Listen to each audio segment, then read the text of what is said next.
Brain teaser of chapter ratio and proportion. Brain teaser का में दो पार्ट है, क्वेश्चन 1 का पार्ट ए और पार्ट बी। तो I am doing part 1A। This is multiple choice question is given. इसमें आपको क्वेश्चन में आपको देखिए ये क्वेश्चन में आपको टिक करना है, लेकिन without solving the problems. How will you tick, कैसे आप टिक करोगे?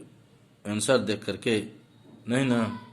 तो इस क्वेश्चन जो है उसको सोल्व करके दिखाना है, तब टिक करना है। तो एक हम उसी का एक सैंपल आपको यहाँ दिखा रहे हैं बना करके सोल्व करके। क्वेश्चन नंबर 1A है। सपोज करो क्वेश्चन नंबर 1A। 1 का दो पार्ट है, 1 का एक ए है और एक बी है। तो अभी हम 1 का ए कर रहे हैं। तो 1 का ए जो है उसमें 4-5 क्वेश्चन है, A B C D E करके। तो अभी हम 1 का ए का एक कर रहे हैं question. The ratio of 1 centimetre to 1 millimetre. अब देखिए इसका रेशियो निकालना है आपको। ये 1 सेंटीमीटर और 1 मिलीमीटर। बहुत सारे स्टूडेंट पूछते हैं कि सर न्यूमरेटर में किसको लिखें, डिनोमिनेटर में किसको लिखें। तो देखिए ये वर्ड है टू, TO2, दो नहीं, कुछ लोग दो पढ़ते हैं, टू है, TO2, TWO नहीं, TO। तो इस 2 के पहले कौन वर्ड है? 1 सेंटीमीटर। और 2 के बाद कौन सा वर्ड है? Figure 1 millimetre. तो इसका रेशियो निकालना है। तो पहले तो ये देख रहे हैं कि यूनिट रेशियो में यूनिट सेम होना चाहिए। यहाँ पर मेजरमेंट का जो यूनिट है ये सेंटीमीटर है और ये मिलीमीटर है। तो दोनों को हम पहले यूनिट सेम करेंगे। तो मिलीमीटर और सेंटीमीटर में बिगर यूनिट होता है सेंटीमीटर। तो 1 सेंटीमीटर होता है 10 मिलीमीटर। 1 सेंटीमीटर कितना होता है? 10 मिलीमीटर। तो ये 10 मिलीमीटर होगा और ये 1 मिलीमीटर। इसी का रेशियो निकालना है। तो रेशियो इक्वल टू, अब देखिए न्यूमरेटर में किसको लिखे हैं? देखिए यहाँ वर्ड है TO। तो TO के पहले क्या? 1 सेंटीमीटर। और 1 सेंटीमीटर क्या है? 10 mm। तो 2 के पहले क्या आ जाएगा? TO 2 के पहले क्या आएगा? 10 mm। तो पहले आएगा। तो देखिए 10 mm को न्यूमरेटर में लिखा गया है रेशियो वर्ड लिख करके। ये नहीं कि इसी लिख दिए, रेशियो यहाँ वर्ड लिखे हैं। Maximum of you don't write this word. 10 mm by TO। यहाँ TO के बाद क्या है? 1 mm। तो इसको हमने नीचे लिखा 1 mm। तो सेम यूनिट है तो ये तो कैंसिल हो जाता है, इसलिए हम इसको यहाँ नहीं भी लिख सकते। तो बार बार आप क्वेश्चन सर इसको लिख सकते हैं, इसको नहीं लिख सकते हैं, तो एक बार वीडियो को देखिए और उसको सोल्व करने का प्रयास कीजिए। तो सेम यूनिट होता है इसलिए रेशियो में इसको नहीं लिखा जाता है, कैंसिल हो जाता है। अब 10/1। अब 10/1 जो है ये तो सिंपलेस्ट फॉर्म है, ऑलरेडी इन सिंपलेस्ट फॉर्म। तो आपका रेशियो क्या हो गया? 10:1। तो आप 10:1 रेशियो। अब इसी को आपको देखिए इसमें 4 ऑप्शन है आपका। पहला है 1:10, दूसरा है देखिए 10:1, यही आपका 10:10। तो इसी में टिक करना होगा। तो यही ना आपका करेक्ट ऑप्शन हुआ। 1:100, 100:1। तो ये सब तो ऑप्शन में आ नहीं रहा है, ये इसमें आ रहा है। तो देखिए क्वेश्चन था, कुछ जो पीछे आंसर देखेगा इसको टिक करेगा, नहीं तो that will be wrong process. You have to solve the question, then get the answer, then tick the option. अब इसी का पार्ट 1 का A का B है। A का B, fill in the box so that, ये बॉक्स है, ये 1 है, ये 0.5 है। आर इन प्रोपोर्शन, ये प्रोपोर्शन में हो। तो देखिए यहाँ पर 3 ही फिगर है। एक जो आपका बॉक्स है उसमें तो कोई फिगर है नहीं। यहाँ पर सेकेंड और थर्ड टर्म। ये आपका याद कीजिए, पीछे जो चैप्टर पढ़ाया गया था उसमें कंटिन्यूड प्रोपोर्शन बोला गया था। क्या बोला गया था? Continued proportion. तो कंटिन्यूड प्रोपोर्शन में 3 नंबर होता है। तो वो प्रोपोर्शन में कैसे होगा? जब 3 नंबर है तो प्रोपोर्शन, तो उसको कंटिन्यूड प्रोपोर्शन कहते हैं। इसलिए ये बीच वाला जो टर्म है, बार बार उसमें भी बताया गया है, पिछले वाले वीडियो में भी जब वो प्रोपोर्शन एंड कंटिन्यूड प्रोपोर्शन पढ़ाया गया था। तो ये बीच वाला टर्म है, ये फर्स्ट टर्म है, ये बीच में। तो ये मीन टर्म कहते हैं इसको। तो ये बीच वाला मिडिल टर्म को 2 बार लिखते हैं। तो 4 टर्म हो जाएगा। प्रोपोर्शन में आपको क्या था? 4 टर्म। तो देखिए बॉक्स, ये मिडिल टर्म है, ये सेकंड टर्म हो जाएगा, 1 है, सेकंड टर्म 1। और यही सेकंड टर्म आपका थर्ड टर्म हो जाता है। यानी मिडिल टर्म जो होता है रिपीट करता है, 2 बार रिपीट करता है। एक बार जो उसका सेकंड टर्म है वो, और थर्ड टर्म में वो रिपीट कर जाएगा। तो ये जो होता है रिपीटेड टर्म होता है, सेकंड टर्म का ये रिपीटेड टर्म होता है। अगर यहाँ 2 होता तो यहाँ भी 2 लिखते हैं, यहाँ भी 2 लिखते हैं। और आपका ये लास्ट टर्म क्या है 0.5 0.5। तो ये आपका 4 टर्म हो गया, फर्स्ट सेकंड थर्ड और फोर्थ। बॉक्स 1 1 0.5। आपने बहुत सारा क्वेश्चन जो है कि 1 2 बार कैसे आया, यहाँ तो 1 एक ही बार है, तो 2 बार कैसे होगा, how will be 1 be written twice, 2 बार कैसे लिखा जाएगा। तो ये नियम है कि 3 नंबर में कंटिन्यूड प्रोपोर्शन जब होता है कि प्रोपोर्शन की जब कंटिन्यूटी होती है रेशियो की, तो उसमें ये मिडिल टर्म जो होता है रिपीट हो जाता है। अब देखिए आपका फर्स्ट सेकंड थर्ड फोर्थ, तो फर्स्ट और फोर्थ पहले बताया गया एक्सट्रीम टर्म्स कहते हैं। तो product of extremes equal to box into, देखिए एक्सट्रीम में क्या है फर्स्ट और फोर्थ, तो बॉक्स इंटू 0.5, ये आपका प्रोडक्ट ऑफ एक्सट्रीम्स हो गया। प्रोडक्ट ऑफ मीन्स, मीन्स में मिडिल टर्म जो आया था 1 and 1, 1 into 1। Second and third term होता है product of means, second and third term लिया जाता है मीन्स में। और एक्सट्रीम में first and fourth term, first second third fourth, तो first and fourth term. Now अब प्रोपोर्शन में होने के लिए क्या कहता है कि ये तीनों क्या हो, आर इन प्रोपोर्शन। ये 3 फिगर जो दिया हुआ है ये प्रोपोर्शन, तो प्रोपोर्शन में होने के लिए क्या बताया गया था कि प्रोडक्ट ऑफ एक्सट्रीम्स और प्रोडक्ट ऑफ मीन्स क्या होना चाहिए, इक्वल होना चाहिए। तो now product of extremes equal to product of means. Product of extremes क्या है, बॉक्स इंटू 0.5, ये इक्वल होना चाहिए 1 इंटू 1। ये है 4 नंबर्स, 4 नंबर्स जो है 4 नंबर्स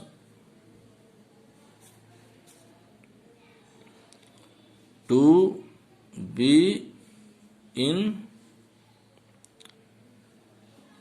प्रोपोर्शन, प्रोपोर्शन।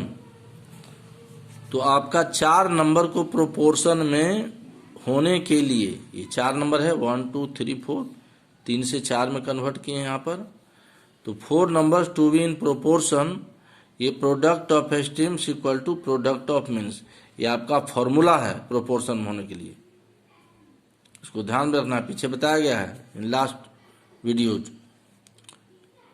तो ये आपका बॉक्स है, बॉक्स इक्वल टू क्या हो जाएगा 1 इंटू 1, तो 1 होता है, और ये मल्टीप्लीकेशन है, राइट साइड आके क्या हो जाएगा ये डिवाइड करेगा।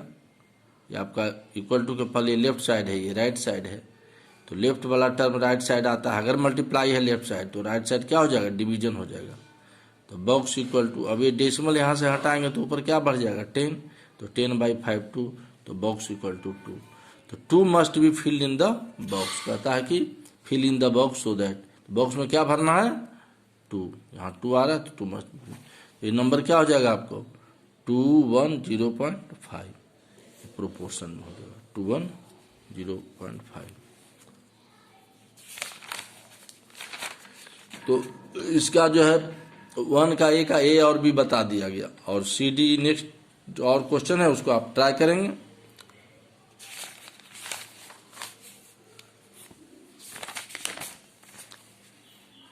अब 1 का पार्ट बी, 1 का कैपिटल ए था वहाँ 1A और यहाँ 1B। Answer the following questions. A में देखिए कहता है in the word geometry find the ratio of vowels to the consonants. अब ये जियोमेट्री वर्ड में number of vowels, ratio of vowels to the consonants, यही ना है, ये वर्ड है जियोमेट्री जिसमें किसका रेशियो निकालना है, वॉवेल्स और कॉन्स्टेंट्स का। तो जियोमेट्री वर्ड हमने लिखा GEOMETRY। नंबर ऑफ वॉवेल्स कितना, देखिए वॉवेल्स इसमें कौन कौन है, एक ई है और एक ओ है और ई है, तो 2 ही वॉवेल है ना, एक ई और एक ओ। तो उसमें हम नहीं देंगे कि कितनी बार आया है, वॉवेल है कौन ई और ओ, तो नंबर ऑफ वॉवेल्स कितना है 2। नंबर ऑफ कॉन्सोनेंट, तो ये कांस्टेंट है GMTRY 5, GMTRY 5। तो ratio of vowels to the consonant. देखिए टीओ एक वर्ड है, यही रेशियो को दो पार्ट में करता है। तो टीओ के पहले क्या है, वॉवेल्स। टीओ तो आप लोग दो लिखते हैं कि दो के पहले नहीं समझ में आया, दो के बाद, ये टीओ याद रखना है। To, to means T O. तो टू के पहले वॉवेल्स है तो नंबर ऑफ वॉवेल्स कितना है, टू, तो इसको न्यूमरेटर में लिखेंगे। टू के बाद आया कॉन्सोनेंट तो इसको डिनोमिनेटर में लिखेंगे। तो 2/5, तो ये 2/5 जो रेशियो है तो ऑलरेडी सिंपलेस्ट फॉर्म में है, तो किसी नंबर से डिवाइड होगा नहीं। इसका एचसीएफ 1 होता है, 2 और 5 का एचसीएफ, तो ये इसको हम सिंपलेस्ट फॉर्म है तो इसको लिख लेंगे हम रेशियो फॉर्म में 2:5। बी देखिए 12 बैग्स ऑफ व्हीट वे, जिसका वजन 96 kg है, तो how much will 20 similar bags weigh, तो 20 बैग का वजन कितना होगा, वेट कितना होगा। 12 बैग का वजन, ये वेट है 96 kg, तो 20 बैग्स का वजन कितना होगा। तो यूनिटी मेथड से बनाना होगा, 3 स्टेप बताया गया है। तो कैसे बनाएंगे, तो देखिए वीडियो को ध्यान से देखिएगा 1-2 बार, तो उसी ढंग से आप लिखिएगा। इसमें क्या स्टेटमेंट लिखेंगे इसमें ऐसे कि weight of 12 bags, weight WEIGHT, weight of 12 bags of wheat equal to 96 kg, पहला स्टेटमेंट। फिर सेम स्टेटमेंट होगा, weight of 1 bag of wheat, weight of 1 bags of wheat equal to 96/12, ये आ जाएगा 8 kg। फिर weight of 20 bags of wheat equal to, एक bag का wheat कितना निकला 8, तो 20 बैग्स का 20 × 8, ये 160 kg आ जाएगा। तो इसको आपको केवल हम एक्सप्लेन किए हैं, इसको आपको समझना है। सी विच इज ग्रेटर, ये बार बार आपको बताया गया है, कौन सा बड़ा है, 3:4 और 5:4। तो देखिए 3:4 को फ्रैक्शन में लिखा 3/4, 5/6 इसको भी फ्रैक्शन में लिखा, फिर 3 × 6 क्या हो जाता है। देखिए बार बार कहते हैं कि जब दो फ्रैक्शन को लिखते हैं कंपेयर करने के लिए, तो पहला फ्रैक्शन का जो न्यूमरेटर होता है यहीं से हम शुरू करते हैं। यहाँ से शुरू किए तो इसका क्रॉस, ये 6 से इसका डिनोमिनेटर, न्यूमरेटर और डिनोमिनेटर यही क्रॉस सेक्शन होता है। तो 3 × 6 = 18, और है तो और लिखेंगे। फिर इसका न्यूमरेटर कर चुके हैं डिनोमिनेटर से, तो अब इसके डिनोमिनेटर को इसके न्यूमरेटर से ऐसे जाएगा क्रॉस, तो 4 × 5 20। दोनों में कौन बड़ा है, 20 ग्रेटर देन 80। 20 कहाँ से आया है, यहाँ पर है 20, पहला प्रोडक्ट है कि दूसरा प्रोडक्ट, दूसरा प्रोडक्ट, पहला प्रोडक्ट है 18, दूसरा प्रोडक्ट 20, तो दूसरा प्रोडक्ट 20 है, हम शुरू किए हैं यहाँ न्यूमरेटर से, तो दूसरा प्रोडक्ट आपका 20 है, वो बड़ा है पहला प्रोडक्ट से, तो दूसरा प्रोडक्ट बड़ा है तो ये दूसरा फ्रैक्शन भी बड़ा होगा। देयरफॉर 5/6 ग्रेटर देन 3/4, या 5/6 लिखेंगे, 5:6 ग्रेटर 3:4। तो ये बी आपको बनाना है, सी हमने बना दिया, ए भी हमने सोल्व कर दिया है, इसका 1 का बी का ए भी सोल्व किया है। अब डी देखिए, डी में find the ratio of 125 millilitre to 5 litres. Solution 5 litre, देखिए अब यहाँ दो क्वांटिटी है, एक मिलीलीटर है और एक लीटर है, तो यहाँ भी तो ये रेशियो नहीं डिफाइन हो सकता है, रेशियो डिफाइन नहीं कर सकते यहाँ पर ना, क्योंकि ये लीटर है मिलीलीटर है। तो उसके लिए क्या करेंगे कि यूनिट को सेम करेंगे। तो 5 लीटर्स क्या हो जाएगा, 1 लीटर होता है 1000 ml, 1000 ml, तो 5 लीटर्स 5 × 1000, 5000 ml। अब रेशियो निकाल सकते हैं हम, ये 125 टीओ के पहले है, तो रेशियो क्या हो जाएगा 125/5 लीटर्स, जहाँ पर हम क्या लिखेंगे 5000 ml, 5000। अब इसको कैंसिल करते हैं, देखिए 5 से कैंसिल हो जाएगा, ये 25, ये 5 से कैंसिल होगा 1000, ये 5 से कैंसिल होगा 5 आ गया यहाँ, ये 5 से कैंसिल होगा 200, फिर इसको 5 से कैंसिल करेंगे 1, फिर इसको 5 से कैंसिल करेंगे 40।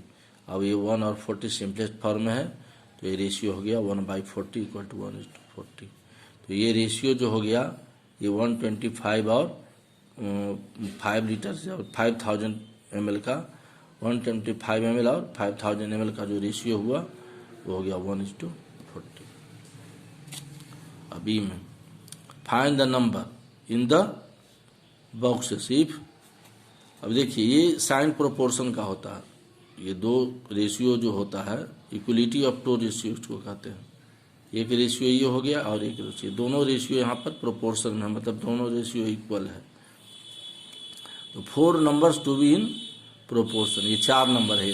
अब ये प्रोपोर्शन का साइन दे रहा है, मतलब कि ये प्रोपोर्शन में है। प्रोपोर्शन का साइन यही होता है, ये जो साइन होता है प्रोपोर्शन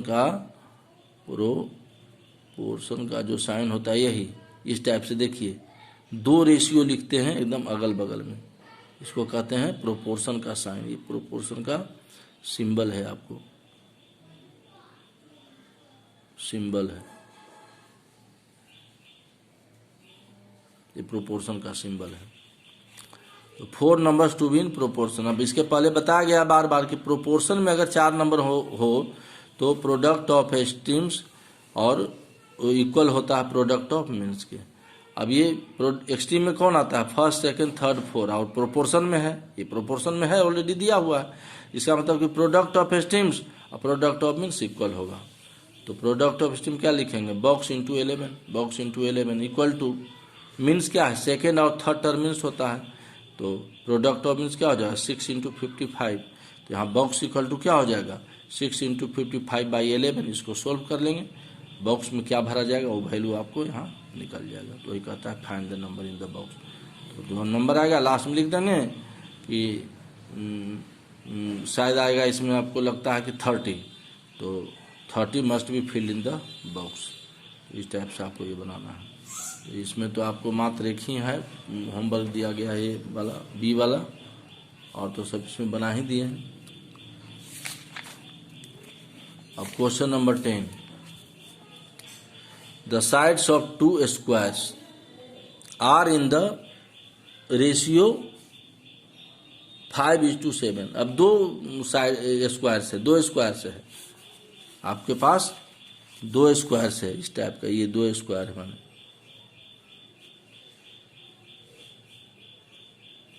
2 स्क्वायर्स है, ये सब साइड इक्वल होता है स्क्वायर्स का। तो 2 स्क्वायर है, दोनों के साइड का रेशियो दिया है, किसका दिया है, साइड्स का रेशियो। ये sides of 2 square, 2 squares are in the ratio 5:7। तो सॉल्यूशन, तो क्या निकालना है, find the ratio of their areas, area का रेशियो, दोनों के एरिया का, दोनों स्क्वायर के एरिया का रेशियो। तो एरिया क्या होता है, side square.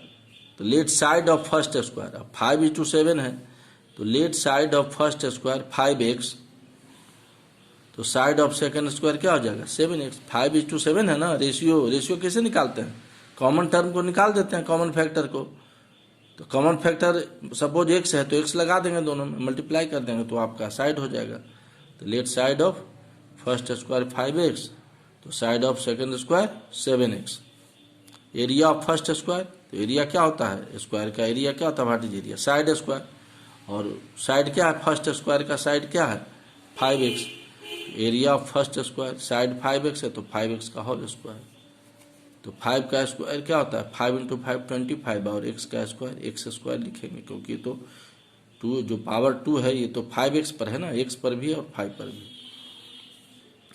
Area of second square, side of second square क्या है 7x। Area of second square equal to 7x square. तो 7 का स्क्वायर 7 × 7 49, x का स्क्वायर x स्क्वायर। तो रेशियो ऑफ देयर एरियाज, तो एरियाज का रेशियो क्या हो जाएगा। तो देखिए ये क्वेश्चन में जो है आपका, फिर आप ध्यान से देखिए कि रेशियो, उसके एरिया का रेशियो, पहले क्या है आपका 5 वाला, तो जो पहले है रेशियो में उसको न्यूमरेटर में लिखेंगे। तो रेशियो ऑफ देयर एरिया, तो 5x साइड वाला जो है वो पहले है यहाँ पर, 5x साइड वाला, तो पहले वाले को न्यूमरेटर में। तो रेशियो ऑफ देयर एरिया, तो एरिया ऑफ फर्स्ट स्क्वायर जो पहले है, और by area of second square, x square cancel हो जाएगा, 25/9, 25/49। अब देखो कोई भी कॉमन नंबर नहीं है जो दोनों को डिवाइड कर सकता है, कोई भी दोनों में कॉमन नंबर नहीं है जो दोनों को डिवाइड कर सकता है। 2 से करोगे दोनों डिवाइड नहीं होगा, 5 से करोगे तो ये होगा, ये नहीं होगा, 7 से करोगे तो 49 7 डिवाइड होगा, ये नहीं होगा। तो कोई भी ऐसा कॉमन फैक्टर नहीं है जो दोनों को डिवाइड करे। इसका मतलब कि ये सिंपलेस्ट फॉर्म है। तो रेशियो ऑफ देयर एरियाज 25:49। ये आपका होमवर्क है। ब्रेन टीचर का 1 का A, C, D, E है और इसी का 1 का B जो अभी पढ़ा है B, B, E, ये करना है। और क्वेश्चन नंबर 11 और इसको हम अलग से भी हम कर देंगे। और जो वीडियो में जितना भी पढ़ाया गया वो क्लास वर्क है, उसको आप करेंगे। फेयर कॉपी बनाते हैं तो अच्छी बात है, नहीं बनाते हैं तो जब स्कूल खुलेगा तो फिर आपको बनाना पड़ेगा। ठीक है, थैंक यू।